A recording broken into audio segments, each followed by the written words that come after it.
my name is Chris and this is Team Rinlin Aquascaping. In this video, I'm gonna go through a rundown of how I keep this tank almost maintenance free and algae free for the last 8 months. I set up the escape here in my home in UAE, and this tank is a birthday gift from my wife. So let's talk about this tank. I set up in June 2021 and is still up and running and looks pretty amazing. I think there are 4 things this tank makes low maintenance and maintain algae free. First, let's talk about the plants. There are lots of plants of this aquarium and most of them are Bucephalandra and Anobias and red tropical plants. My favorite are Bucephalandra, and these plants came from Indonesia with the help of my friend Arby. Now, these Bucephalandra are endemic to Indonesia and are found on the island of Borneo, in Philippines, Vietnam, Malaysia, and other South Asian countries.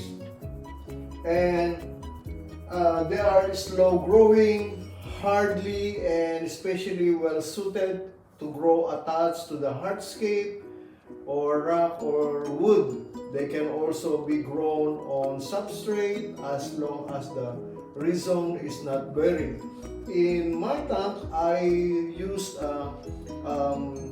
stone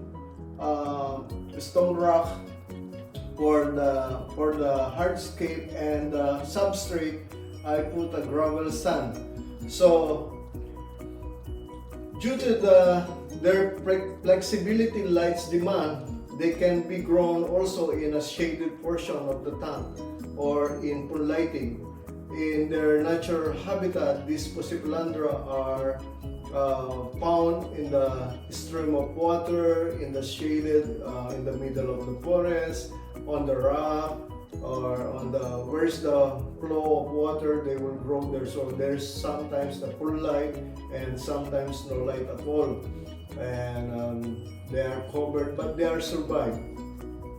Now let's talk about the Bucephalandra. I give you an idea what the Bucephalandra means. Bucephalandra or Bucep belongs to a genus of flowering rheophyte that grows with a creeping rhizome. That's why the rhizome is very important, that will not bury, so that they will grow.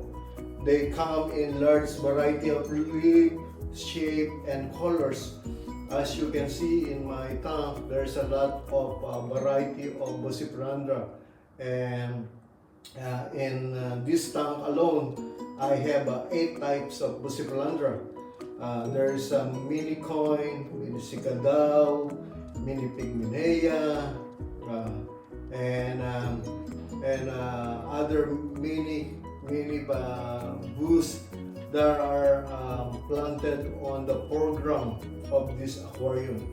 So all you see in the front are the mini coin, mini cicadao, and mini pygminea. On the next layer, you will see Pandora red, little big leaf, and you will see SP red and Kedagang. And this Kedagang is and Pandora red are rare in UAE, so I'm lucky that I have this type of variety, and they are very beautiful. And as you can see on the top of the rock is the mini phantom. So I planted on the top of the rock, which create like an island. So it's create different view. So you will see an island, and that's why I put on the top of the rock. And this Bucephalandra, they can grow on submerged and immersed, so they can grow up of the water and below water. I will be doing a whole video about Bucephalandra and how it can be used sustainability and propagate in my future video. Actually, I have some of Bucephalandra I put in separate box and try to propagate them. In my future video, you will saw and you will see it, that how my Bucephalandra propagate, so that I can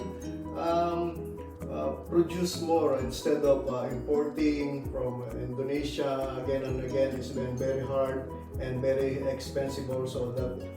That's why I come to the point that why not make a propagate, and let's try, maybe I have do something and produce more, so that easy and available here in UAE. At the back of the tank, of my tank, there are Anubias barteri, Anubias nana, and some Java perm, and some tropical plants like Rotala, HRA, and other red leaves. So because everything grows slowly, I infuse CO2, but very minimal. So I know many people use a lot of CO2 and in their planted aquarium, but I don't use much of CO2. I started my tank with CO2, and then I open it only 4 hours per day, and I doing this for the last 8 months. The main effect of that is everything grows released slowly. Even the fast-growing tropical plants slow down dramatically when they are deprived of CO2.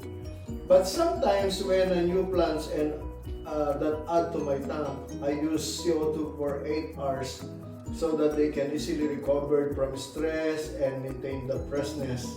And also, this Bucephalandra and other tropical plants, they require CO2. That's why I see to it that I have enough CO2 in my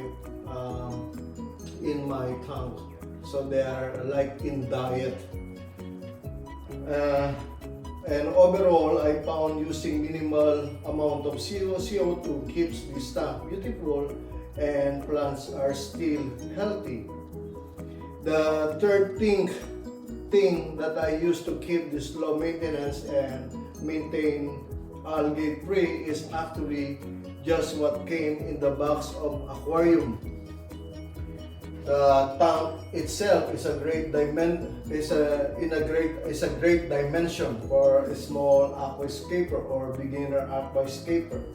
What I mean, I use this ADA 60p 17-gallon rimless low iron cube garden aquarium. This made by ADA from Japan. The width is 60 cm by 30 cm in depth and 36 cm tall in height. That means when you have a small aquarium like this, the lights can easily penetrate to the bottom of the tank, and it covers everything on the tank.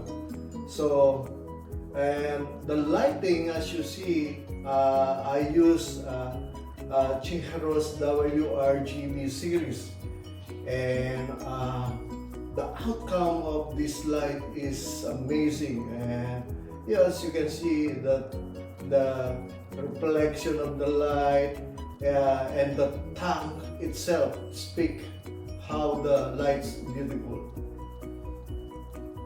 So let's get back to the fourth item in my list. That last thing that keeps this tank low maintenance and algae free. Well, everything else that is in the tank, it helps that become low maintenance and algae free. For the starter, I use a dark crack for the hardscape so that it doesn't attract algae growth. And of course, algae growth is there, but they disguise. Yeah, as I said, I use a dark rock that doesn't attract growth, algae growth and disguise algae growth better than lighter rock. For anyone that wondering what's rock I use a dragon stone rock. It's a great material, especially for Bucephalandra. You can also see that I have both cherry shrimp and amano shrimp, and I have also some very small snails. The snails help to control the algae growth, while the shrimp, both amano and cherry shrimp, are the scavengers and they eat biofilm and they eat everything in the tank. So these three item, this shrimp, this cherry shrimp, this amano shrimp, and this snail, they keep the water clear and clean, the tank clean. So if the tank is clean, the water also become clear. So since I put amano shrimp in my tank, this almost algae free. So this almost 8 months now, and I did not experience algae problem. I did not put a chemical to control the algae growth. Only this with amano shrimp and this little small snail and cherry shrimp, they do their job. So I'm lucky that I have got a amano shrimp and a cherry shrimp in my tank. The second one that in my tank is the fish. What about the fish? The fish are my all-time favorite. They are neon tetra and cardinal tetra.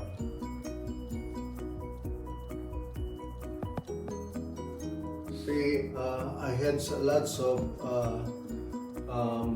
cardinal tetra and neon tetra, and I have also a black mollies and some fish which I don't know the name until now, but since I acquired this fish, this is their permanent home. And to keep the fish happy and healthy, I do a regular water change, a 50%, and some tropical plants, if they are above the water, I trim them, and maybe sometimes once a month or 2 times a month. It depends on their growth because I deprive them from CO2. And that's it. See, as you can see now, the overall of my tank is it looks beautiful and amazing, and I'm glad that I maintain this aquarium in their perfect condition. The Bucephalandra, they will grow slowly but healthy, and all the living things like what's this, the fish and other snail there and shrimp, they will produce their babies. But I'm not expecting on the neon tetra and cardinal tetra, but the mollies, they will give birth and more babies will come, and then they help their babies to clean out the tank also. So that's it.